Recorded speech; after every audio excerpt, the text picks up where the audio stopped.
할렐루야, 반갑습니다. 거룩한 주일, 좋은 아침. 오늘 날씨 너무 좋아졌어요. 입추 지나니까 확실히 우리 조상들의 지혜는 대단합니다.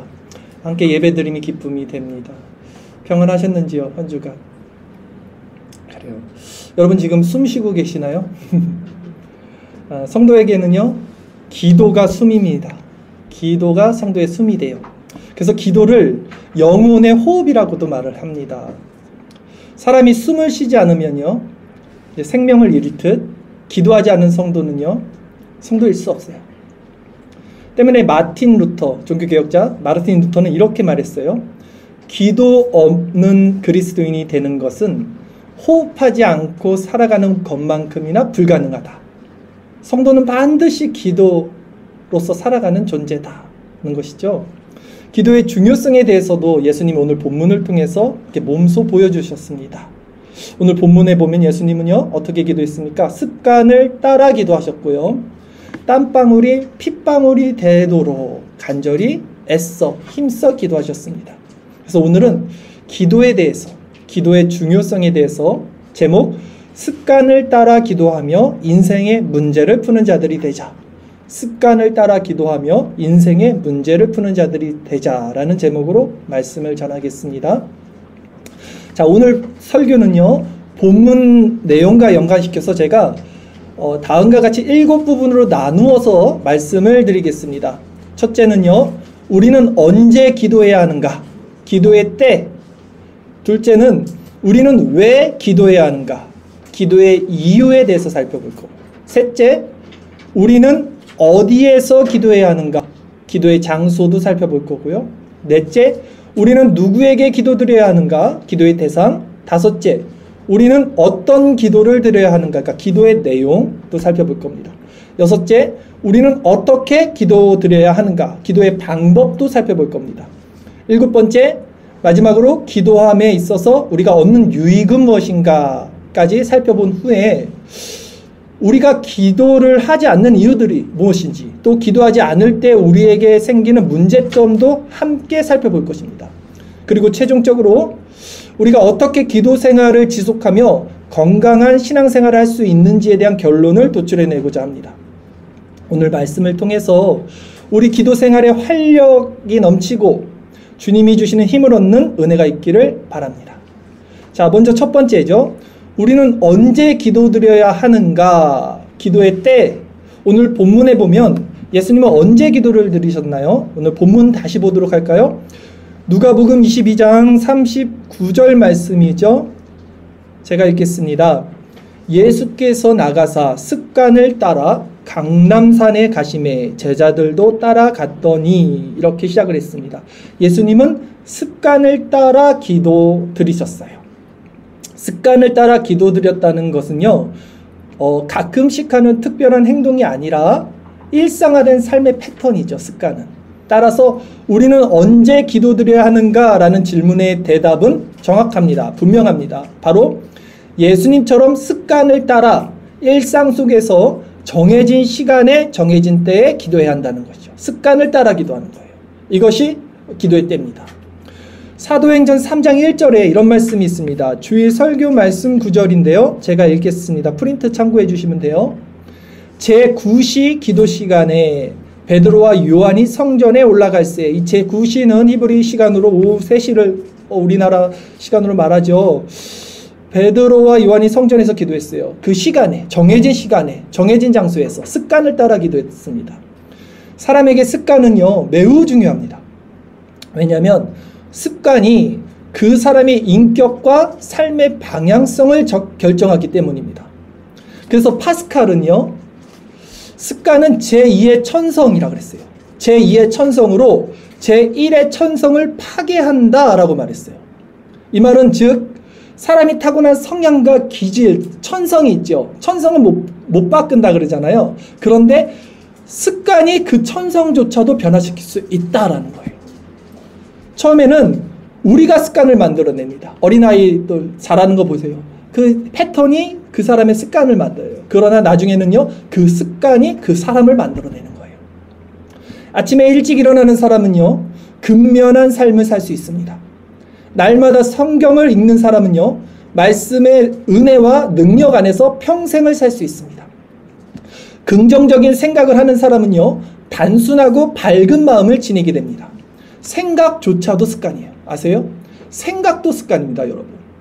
습관이 너무 중요한 거예요. 그래서 성경에도요, 습관에 대한 중요성을 다음과 같이 말씀을 하는데, 주일설교 말씀 구절 보겠습니다. 제가 읽겠습니다. 예레미야 22장 21절 말씀입니다. 내가 평안할 때에 내가 내게 말하였으나 내 말이 나는 듣지 아니하리라 하였나니 내가 어려서부터 내 목소리를 청종하지 아니함이 내 습관이라 라고 말해요. 편안할 때 하나님 말씀 안 들어요. 편안하니까. 그게 뭐예요? 그 사람 습관이다 라는 거예요. 또 다니엘서 6장 10절 말씀. 다니엘이 이 조서에 왕의 도장이 찍힌 것을 알고도 자기 집에 돌아가서는 윗방에 올라가 예루살렘으로 향한 창문을 열고 전에 하던 대로 하루 3번씩 무릎을 꿇고 기도하며 그의 하나님께 감사하였더라. 이게 무슨 사건입니까? 왕에게 절하지 않으면 죽여버린다고 공포를 했음에도 불구하고 다니엘은 자기 습관을 따라 하루에 3번씩, 여기 써있죠? 하던 대로라고 했어요. 하던 대로, 습관이죠. 무릎 꿇고 기도하며 하나님께 감사했다는 거예요. 여러분, 습관을 따라 기도하는 자들이 되십시오. 그것이 바로 예수님이 가르쳐 주신 기도의 때입니다. 두 번째, 우리는 왜 기도해야 하는가? 기도하는 이유. 본문을 다시 볼게요. 누가복음 22장 우리 40절 말씀입니다. 제가 읽겠습니다. 그곳에 이르러 그들에게 이르시되 유혹에 빠지지 않게 기도하라 하시고. 아멘.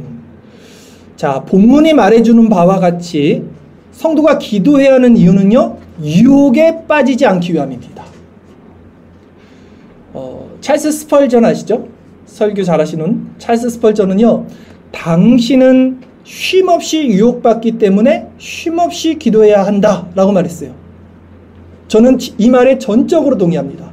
우리는 쉼없이 유혹받기 때문에 쉼없이 기도해야 돼요. 성경 역시 베드로전서 5장 8절에 이렇게 권면을 했어요. 근신하라 깨어라.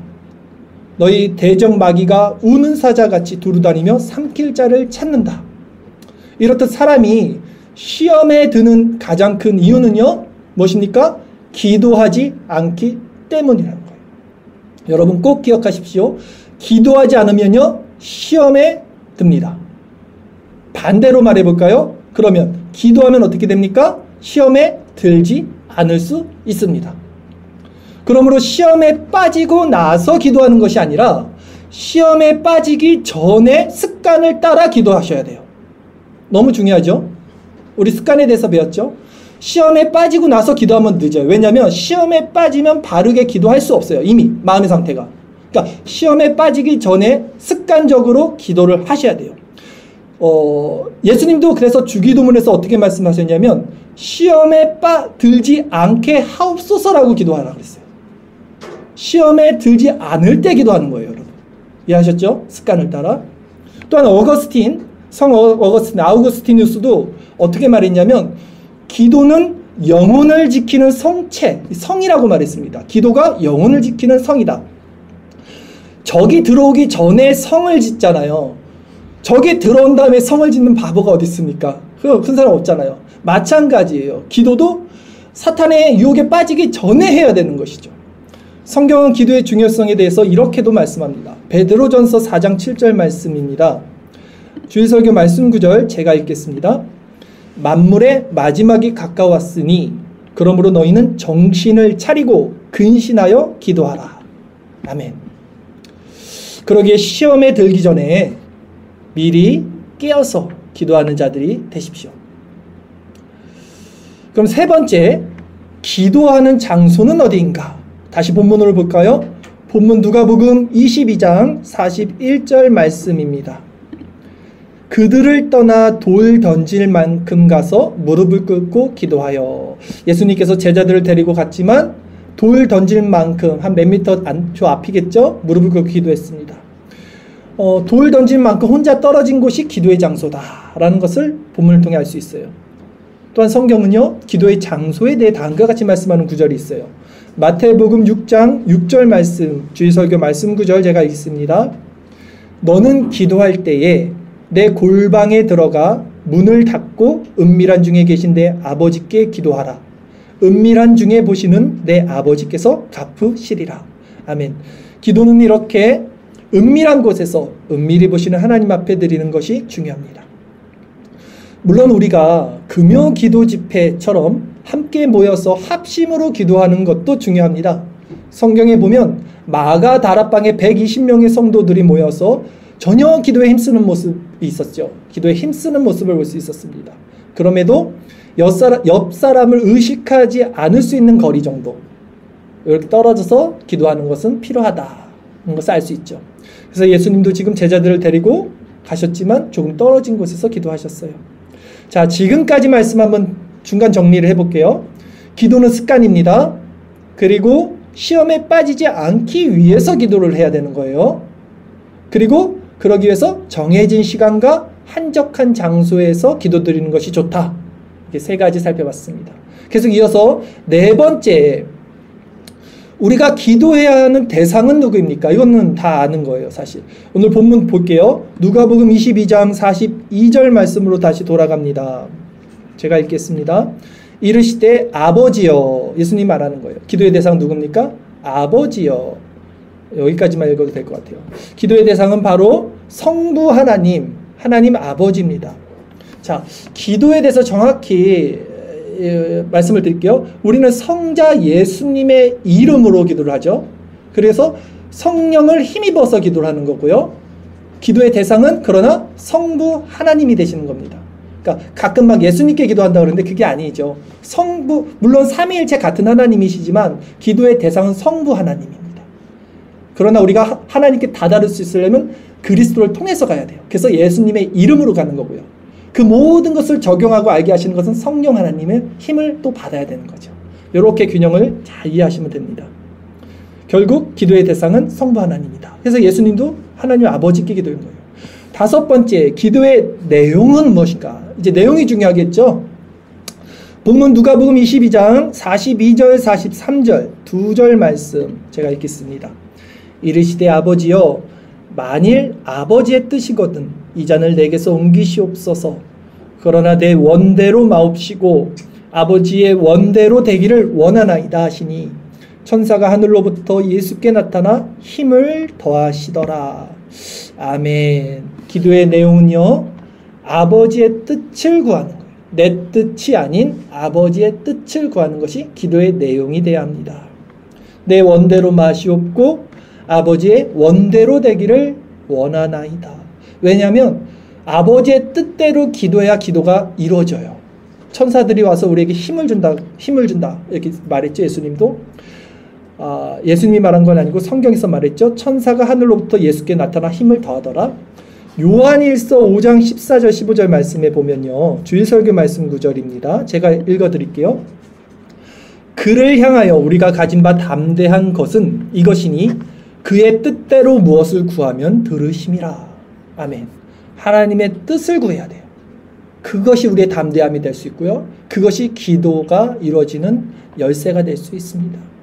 하나님의 뜻을 구하는 기도 너무나 중요합니다. 존 메가더 목사님 얼마 전에 소천하셨죠.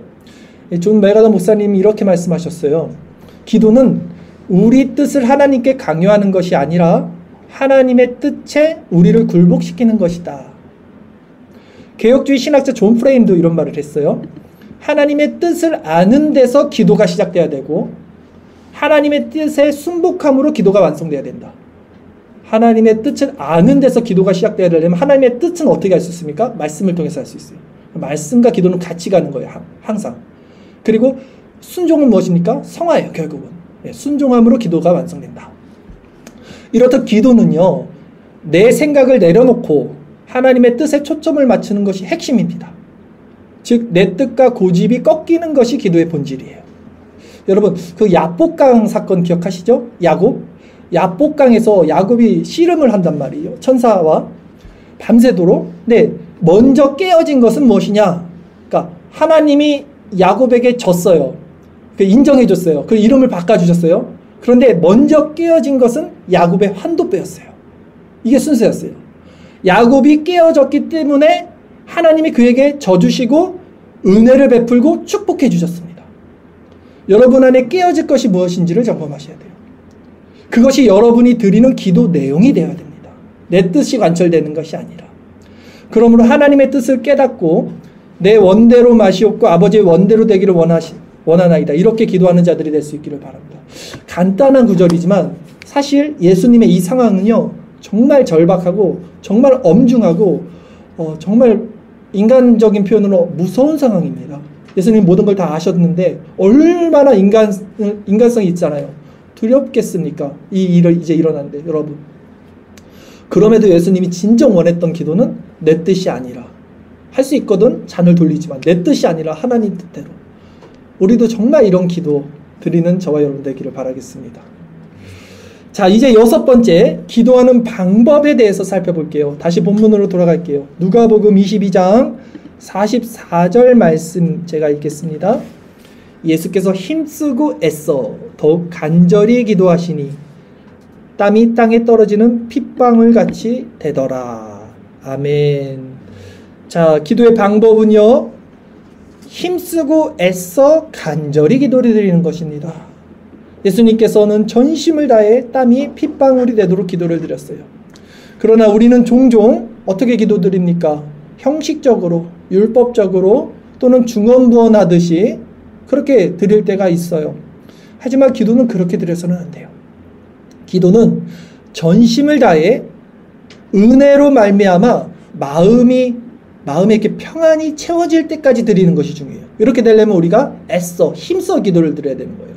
육적인 소욕들이 가득하잖아요. 그걸 깨고 깊은 영혼의 깊은 곳까지 도달해야 돼요, 기도가. 그래서 그것을 하나님의 뜻을 분별하고 하나님의 마음에 합하는 기도를 드려야 성령이 충만해지고 오늘 예수님도 천사들이 와서 힘을 더하는 것처럼 그 은혜를 경험하게 됩니다.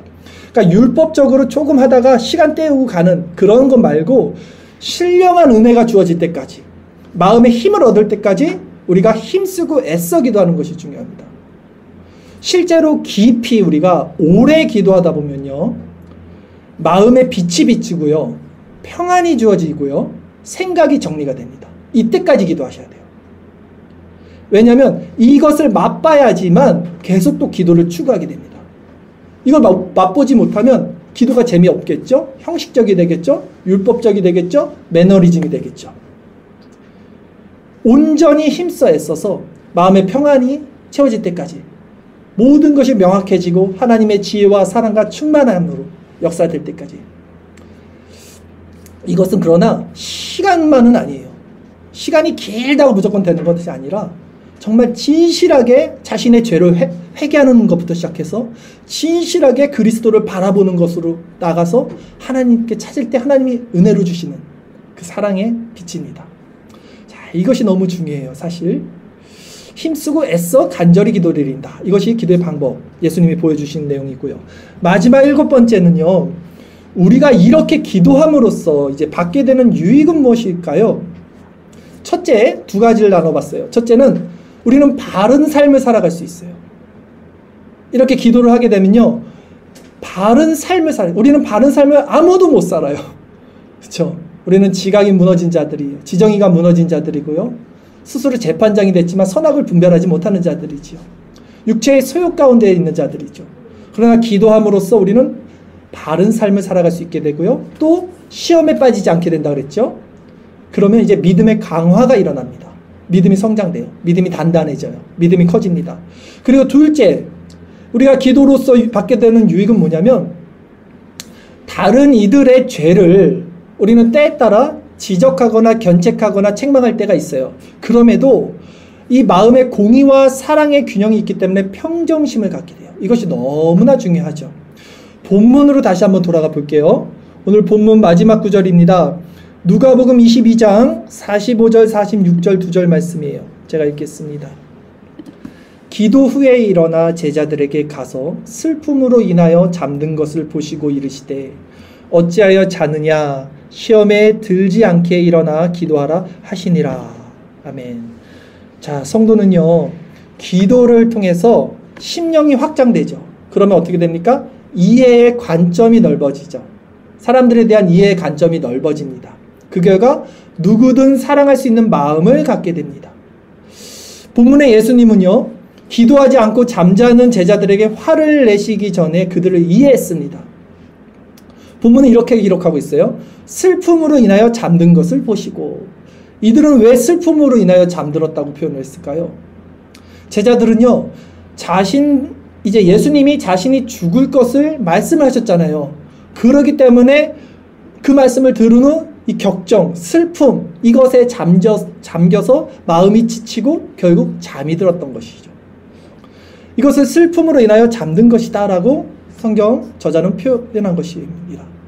그러므로 예수님은 제자들을 향해서 이렇게 비난하기보다는 왜 잠잤어? 깨어있으랬더니 한 게 아니라 불쌍한 마음이 드셨을 것입니다. 미움과 섭섭함보다는 나는 이렇게 죽기 일보 직전에서 기도하는데 잠이나 자고 있네? 라는 이 섭섭함보다는 치근한 마음이 드셨을 것입니다. 이렇듯 우리가 기도한 후 우리 마음은요, 다른 이들을 좀 더 포용할 수 있는 넓은 아량을 갖게 되죠. 실제 여러분 경험해 보셨을 거 아닙니까? 기도를 하고 나서 타인에 대한 우리 마음이 변화됩니다. 그전에는 용서하고 싶지 않고 마음이 열리지 않았는데 우리가 그 사람들을 포용할 수 있는 마음이 기도의 힘이잖아요. 로마서 14장 1절에서 3절 말씀입니다. 제가 읽겠습니다. 주일설교 말씀 9절. 믿음이 연약한 자를 너희가 받되 그의 의견을 비판하지 말라. 어떤 사람은 모든 것을 먹을 만한 믿음이 있고 믿음이 연약한 자는 채소만 먹느니라. 먹는 자는 먹지 않는 자를 업신여기지 말고 먹지 않는 자는 먹는 자를 비판하지 말라. 이는 하나님이 그를 받으셨습니다. 아멘. 쌍방이에요. 잘 보세요. 먹는 자도 먹지 않는 자를 업신여기지 말라 그러고요. 또 먹지 않는 자 역시 먹는 자를 비판하지 말아야 됩니다. 그러나 이해의 포용력이 사랑의 책망을 제한할 수 없어요, 여러분. 잘 보세요. 여기서 우리에게는 지각이 필요합니다. 46절 말씀은요, 사랑의 그 따스함을 예수님께서 견지하면서도 또한 책망의 매서움도 잃지 않으신 그 말씀이 담겼어요. 어찌하여 자느냐? 시험에 들지 않게 일어나 기도하라. 이것은 책망을 담고 있는 말입니다. 우리는 이 말씀 속에서 사람에 대한 이해의 마음과 잘못에 대한 책망이 별개의 것이 아님을 알 수 있어요. 즉, 공의와 사랑은 다른 게 아니다는 거죠. 성경에 보면요, 사랑이 많으신 예수님이 제자들을 얼마나 많이 책망했는지 아십니까? 우리 편에서는 다 이해하고 용서하고 보듬어줘야 될 것 같잖아요. 그렇지 않아요. 베드로에게는 하물며 예수님이 어떻게 말씀했냐면 사탄아 물러가라라고까지 책망했어요. 그렇잖아요. 베드로를 향해서는 사탄아 물러가라까지 책망하셨다고 예수님이. 이게 사랑의 표현입니까, 여러분? 사랑의 표현이에요. 베드로 뒤에서 역사하는 사탄의 움직임을 간파하시고 자르신 거예요. 흐름을 자른 거예요. 영의 흐름을. 영은요, 혼자만 갇혀있지 않고요, 흐름이 있습니다. 공동체에 항상 흘러가요. 예수님이 만약에 베드로에게 그 상황에서 사탄아 물러가라라고 말하지 않았으면 어떻게 됐을까? 한번 유추해 볼게요. 당시 상황이 뭐였냐면 예수님이 나 이제 십자가 진다 하니까 베드로가 안 됩니다. 십자가 지는 일이 있으면 안 됩니다 라고 말했어요. 그때 예수님이 가만히 있었어요. 만약에 그러면 주변에 있는 제자들이 어떻게 생각했을까요? 똑같이 맞아요, 예수님 십자가 지시면 안 됩니다 라고 말했을 거예요. 다 설득당했겠죠, 베드로의 말에. 그게 다 나쁜 말이 아니잖아요. 인간의 생각과 하나님의 생각이 달라요. 예수님이 거기서 잘랐어야 돼요. 사탄아 물러가라. 그 흐름을 자르신 겁니다. 영적 흐름이 있어요, 항상 교회는. 그런 부분이 필요합니다. 무조건 사랑으로 우리 목사님 왜 저럴까? 그게 아니에요, 여러분. 흐름이 있고요. 자를 땐 잘라줘야 돼요. 자, 이렇듯 우리는 하나님의 사랑을 말할 때 항상 공의와 사랑, 이 두 가지를 균형을 갖고 있어야 됩니다. 디모데후서 4장 2절 말씀도 한번 볼게요. 바울이 자신의 애제자 디모데에게 그 목사 훈련을 시킬 때 이렇게 말하는 거예요. 너는 말씀을 전파하라. 때를 얻든지 못 얻든지 항상 힘쓰라. 범사에 오래 참음과 가르침으로 경책하며 경계하며 권하라. 그렇죠? 오래 참음도 필요하지만 때로는 경책도 필요하고요. 경계도 필요하고 권하는 것도 필요하다는 거예요, 여러분. 이렇게 우리는 오늘 본문을 통해서 기도에 대한 7가지 내용을 살펴보았습니다. 쭉 정리를 해볼게요. 먼저 첫째, 기도는 습관을 따라 드려야 됩니다. 이것이 기도의 때였습니다. 둘째, 기도 드려야 하는 이유는 우리가 유혹에 빠지지 않기 위해서였어요. 그래서 유혹에 빠지기 전에 기도하는 것이 중요합니다. 셋째, 기도의 장소는요, 돌 던질 만큼의 혼자 조금 떨어진 곳이 좋다. 넷째, 기도의 대상은 성부 하나님이셨죠. 다섯째, 기도의 내용은 무엇이었습니까? 내 원대로 마셨고 아버지의 원대로 되기를 원하나이다. 즉, 내 문제 앞에서 내 뜻이 아닌 하나님의 뜻을 구하는, 이게 가장 어렵고 가장 중요해요. 우리는 항상 문제 때문에 하나님께 기도를 하거든요. 그러나 그 문제 앞에서 내 뜻이 아니라 하나님의 뜻을 구하시는 것, 이것이 정말 기도의 본질입니다. 마지막 6번째가 있었네요. 6번째는 기도의 방법이었습니다. 대충 율법적 형식적이 아니라 전심을 다해서 힘쓰고 애써 기도하고, 언제까지? 은혜로 마음이 평안히 채워질 때까지. 뭔가 확신이 들 때가 있어요. 기도하고 나면 이제 됐다, 채워졌다, 힘이 있다, 강하다, 알겠다, 살 수 있겠다, 이 환희, 이 기쁨이 채워질 때가 있습니다. 그때까지 하시는 거예요. 그때까지 애써서 힘써서 기도하셔야 되죠. 마지막 7번째, 기도의 유익은 바른 삶을 살아가는 거예요. 결국은 우리가 바르게 하나님 말씀에 입각하여, 또 시험에 빠지지 않게 되는 것, 믿음의 강화가 일어난다고 했어요. 또한 타인의 잘못을 권면함에도 공유와 사랑으로 자신의 마음, 평정심을 갖고 지킬 수 있게 된다. 그렇다면 기도가 이렇게 중요하고 이렇게 좋은 것임에도 불구하고 우리가 기도드리지 못하는 이유는 무엇입니까? 다 아시겠지만 그것은 먼저는 육체의 게으름, 나태함, 또 영적인 교만도 있어요. 교만하면 기도하지 않아요, 사람들이. 그리고 세상의 분주함도 있어요. 세상이 너무나 좋아서 세상 사랑하는 마음이 강한 사람들도 기도하지 못합니다.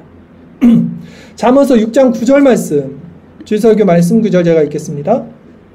게으른 자여, 내가 어느 때까지 누워 있겠느냐? 내가 어느 때에 잠이 깨어 일어나겠느냐? 또 한 구절 볼게요. 히브리서 6장 11절 12절. 우리가 간절히 원하는 것은 너희 각 사람이 동일한 부지런함을 나타내어 끝까지 소망의 풍성함에 이르러 게으르지 아니하고 믿음과 오래 참음으로 말미암아 약속들을 기업으로 받는 자들을 본받는 자 되게 하려는 것이니라. 아멘. 신앙생활은 부지런한 거예요. 부지런하지 못하면 신앙생활 할 수 없습니다. 성도의 가장 큰 어떤 모습 중에 하나는 부지런함, 성실함이에요. 그것이 성도의 열매입니다.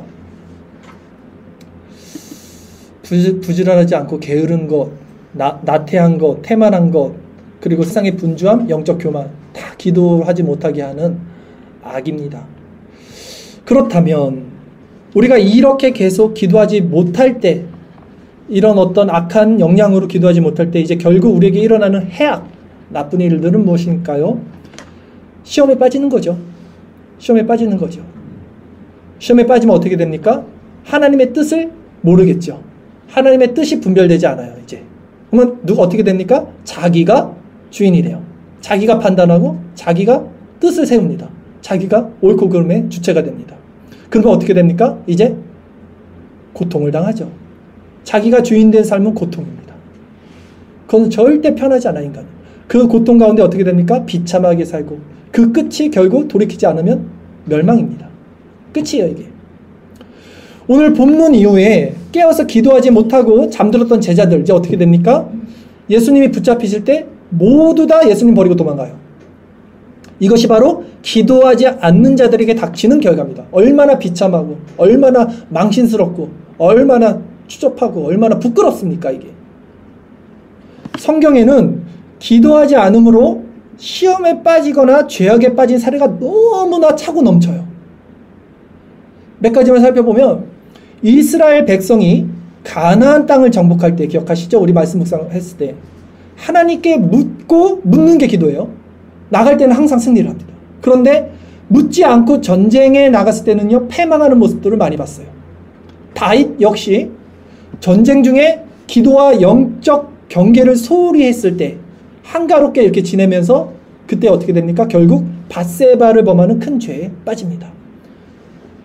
이렇듯 기도에 깨어있는 것은 너무나 중요하고 기도하지 못할 때 우리에게 일어나는 일은 너무나 비참하고 너무나 큰 일이에요. 그래서 성경은 우리에게 다음과 같이 권면합니다. 에베소서 6장 18절 말씀, 주일설교 말씀 구절 제가 읽습니다. 모든 기도와 간구를 하되 항상 성령 안에서 기도하고 이를 위하여 깨어 구하기를 항상 힘쓰며 여러 성도를 위하여 구하라. 네. 신앙의 상태가 좋으신 분들은 지체들 위해서 기도 많이 해주십시오. 네. 다 우리의 기도로서 다 먹고 기도로서 하나 되는 공동체입니다. 그렇다면 이제 자, 마지막으로 오늘 말씀을 통해서 우리가 어떻게 기도 생활을 해야 할지 이제 결론을 도출해 내겠습니다. 먼저 우리는 습관을 따라 기도하는 자가 되십시오. 오늘 말씀을 듣고 습관을 따라 기도하는 자가 되십시오. 습관을 만드세요. 기도하는 습관을. 처음에는 우리가 습관을 만들지만 나중에는 습관이 우리를 만들게 된다는 것을 기억하십시오. 두 번째로 기도드릴 수 있는 조용한 나만의 시간과 장소를 확보하십시오. 골방 같은 곳 있죠? 뭐 정 없으면 자동차 안도 괜찮고요. 기도가 잘 되는 공간이 있어요. 그 자리가 있습니다. 네. 그런 데를 꼭 확보하십시오. 세 번째로는요. 문제 앞에서 이제 내 생각으로 해결하지 말고 먼저 하나님의 뜻을 구하는 기도를 드리십시오. 이것이 가장 중요하다고 그랬어요.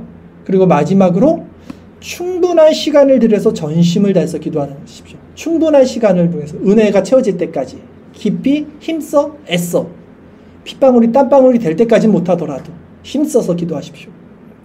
기도의 끝에 반드시 성령의 도우심을 체험하셔야 돼요. 이게 중요해요. 정말 실제로 심령이 밝아지고요 강해지는 은혜를 누려야 됩니다.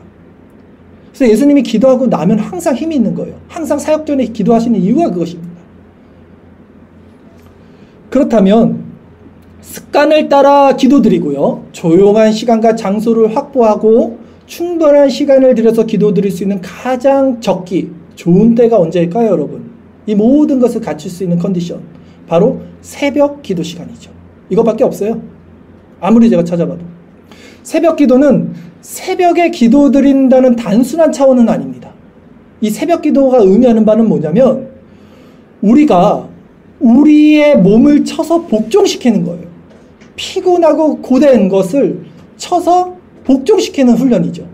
그리고 첫 시간을 온전히 주인 되신 하나님께 올려드린다는 신앙 고백입니다. 그것이 새벽 기도가 갖고 있는 더 큰 의미라고 생각해요. 물론 일정상 하시는 일 혹은 일 때문에 새벽에 기도하실 수 없는 분들도 있어요. 그런 분들은 꼭 그런 시간을 만들어내셔야 돼요. 시편 5편 3절 말씀, 주일설교 말씀 구절 제가 읽겠습니다. 여호와여 아침에 주께서 나의 소리를 들으시이다. 아침에 내가 주께 기도하고 바라리이다. 아멘. 시편 88편 10절 13절 말씀도 이렇게 노래합니다. 여호와여 오직 내가 주께 부르짖었사오며 아침에 나의 기도가 주의 앞에 이르리이다. 아멘. 아침에 일어나서 제일 먼저 기도할 수 있고 잠자기 전에 제일 마지막에 기도할 수 있으면 저는 그나마 우리의 삶이 하나님 은혜 가운데서 지켜질 수 있다고 생각이 듭니다. 최소한이에요. 이건 정말 최소한. 아침에 일어나서 꼭 기도하심으로 시작하는 거예요. 그게 하나님의 주권을 인정하는 거잖아요. 잠자기 전에 하나님께 기도로 마무리하는 거예요. 이것도 하나님의 주권을 인정하는 거예요. 최소한 이건 하십시오. 이건 최소한 하십시오. 자, 존 버년도 이렇게 말했어요. 기도에 대해서. 아침에 하나님을 멀리하는 자는 하루 내내 그분을 찾기 어렵다. 사실 맞잖아요. 아침에 하나님께 주권을 인정드리지 않은 자가 하루 종일 하나님 찾겠습니까? 자기 살기 바빠서 살아가겠죠. 예수님 역시 하루 사역을 시작하기 전에 사람들의 방해를 받기 전에 가장 이른 시간에 기도하셨다는 것도 중요해요. 마가복음 1장 35절 말씀, 주일설교 말씀 구절 제가 있습니다. 새벽 아직도 밝기 전에 예수께서 일어나 나가 한적한 곳으로 가서 거기서 기도하시더니. 예수님보다 바쁜 사람 없잖아요. 그런데 예수님은 그럼에도 바쁜 시간에도 기도를 하셨어요. 왜? 바쁘기 때문에 기도하신 거죠. 사역을 감당하려면 기도를 했기 때문이죠. 성령의 은혜를 받아야 했기 때문이죠. 우리도 마찬가지입니다. 세상을 잘 살려면, 똑바로 살려면, 선으로 악을 이기려면 기도하셔야 됩니다. 그러므로 새벽에 깨어 그 시간을 가장 의미 있는 기도의 시간으로 만드는 저와 여러분 되기를 바라겠습니다. 이제 결론적으로 말씀드릴게요. 오늘 우리는 기도의 중요성에 대해서 여러 방편으로 살펴보았습니다. 기도는 성도에게 숨쉬는 호흡과 같다라고 제가 서두에 말씀드렸어요. 그런데 기도는요, 말씀과 분리될 수 없습니다. 사실 사도행전 6장 4절에 보면 사도들은 이렇게 말했어요. 이건 제가 읽어드릴게요. 우리는 오로지 기도하는 일과 말씀 사역에 힘쓰리라. 기도하는 일과 말씀 사역에 힘쓰리라. 또한 성경은 하나님의 말씀과 기도를 우리가 거룩하여진다라고 말씀. 기도와 말씀은 같이 가는 거예요. 디모데전서 4장 5절 말씀, 마지막 주일설교 말씀 구절입니다. 하나님의 말씀과 기도로 거룩하여짐이라. 아멘. 자, 이렇듯 말씀과 기도는요, 성도가 하나님 나라에 가기까지 함께 가는 두 다리와 같아요. 한 다리로 갈 수 없죠, 하나님 나라에. 한 다리는 기도, 한 다리는 말씀. 이게 같이 이렇게 가는 거예요. 이게 은혜 방편이라고 그러는 거예요. 그래서 기도를 말씀 안에서 기도하는 거예요. 말씀을 알아야 기도할 수 있습니다. 말씀에 입각한 기도를 드려야 되기 때문에 말씀이 없으면 자기 마음대로 중언부언합니다. 기도가 아니죠. 그러니까 말씀과 기도. 그렇다면 우리가 온전히 말씀과 기도를 통해서 하나님께 은혜를 공급받는 시간은 우리에게 언제였습니까? 말씀 묵상하죠. 우리 새벽 기도하죠. 결국은 또 새벽 기도 얘기를 하네요. 불가피한 자는 따로 시간을 내십시오. 그러나 말씀과 기도는 함께 가셔야 돼요. 그러므로 오늘 우리가 살펴본 기도에 대한 7가지 내용을 다시 한번 여러분 점검을 하시고요. 이따 우리 끝나고 성경 공부 시간에도 한 번 더 정리하십시다. 그리고 매일 아침에 새벽 기도를 통해서 시험에 들지 않고 하나님의 뜻을 깨닫고 그래서 형통한 삶을 살아가는 자들이 되기를 주의 이름으로 간절히 기원합니다. 끝으로 오늘 설교 제목 함께 읽으면서 오늘 설교 마무리하도록 하겠습니다. 오늘 설교 제목 있죠? 같이 읽겠습니다. 시작. 습관을 따라 기도하며 인생의 문제를 푸는 자들이 되자. 아멘. 기도드리겠습니다.